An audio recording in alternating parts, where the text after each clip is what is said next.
नेमी नगर। मंचासीन सभी साधुओं के चरणों में बारंबार नमोस्तु नमोस्तु नमोस्तु। मुनीश्वरी, मुझे ये जिज्ञासा है कि जो पद्म पुराण में मैंने स्वाध्याय में पढ़ा, सीता जब गर्भवती थी तो श्री रामचंद्र ने उन्हें बिहड़ वन में छोड़ दिया था, तो उनका यह निर्णय सही था? लोकापवाद के कारण जो उन्होंने निर्णय लिया था, यह निर्णय उनका सही था? और कोई दूसरा निर्णय भी तो वो ले सकते थे, एक सिद्ध पुरुष थे वो। राजा एक किसी व्यक्ति विशेष का नहीं होता, राजा प्रजा का होता है। प्रजा का किस रूप में हम अपनी रक्षा कर सकते हैं, प्रजा अपने रूप में किस प्रकार से संतुष्ट होती है, उस पर विचार करना पड़ता है। राजा को अपने निजी सुख छोड़ना पड़ते हैं, वो परिवार का नहीं होता, पूरी प्रजा का होता है।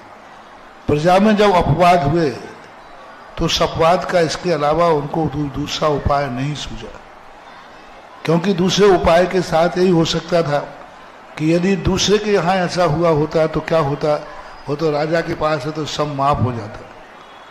राजा संतुष्ट नहीं थे, रामचंद्र जी मजबूर थे, लेकिन ये भी जानते थे कि सीता अपने बल पर, अपने धर्म के बल पर एक दिन ऐसा स्वरूप लाएगी कि सारा जगत उसकी ख्याति रूप मानेगा। हालांकि उनके संबंध में उस समय उनकी विषाद दशा बताई गई है पद्म पुराण के अंदर। रामचंद्र जी बहुत विषाद में हुए, लेकिन बड़े लोगों को इतना कठोर होना पड़ता है।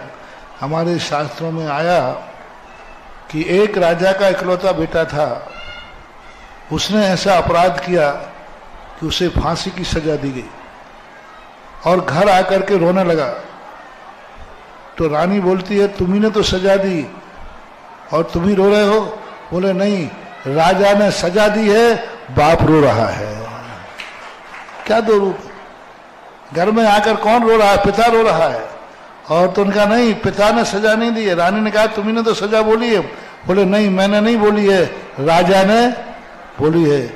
ऐसे भेद राजाओं के, महान राजाओं के यही सबसे बड़े रूप थे। रामचंद्र जी उस समय सीता के पति नहीं थे, वो राजा के रूप में बैठे थे। और एक बहुत बड़ी छोटे में कहानी चलती है, क्लासों में चलती थी पहले। पंच के मुख से परमेश्वर बोलता है, उसकी एक कहानी है अलकू चौधरी की।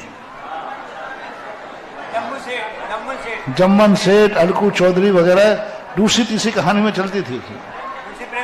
तो उस समय वो कथन आया कि पंच के मुख से परमेश्वर बोलता है, ऐसे आता है।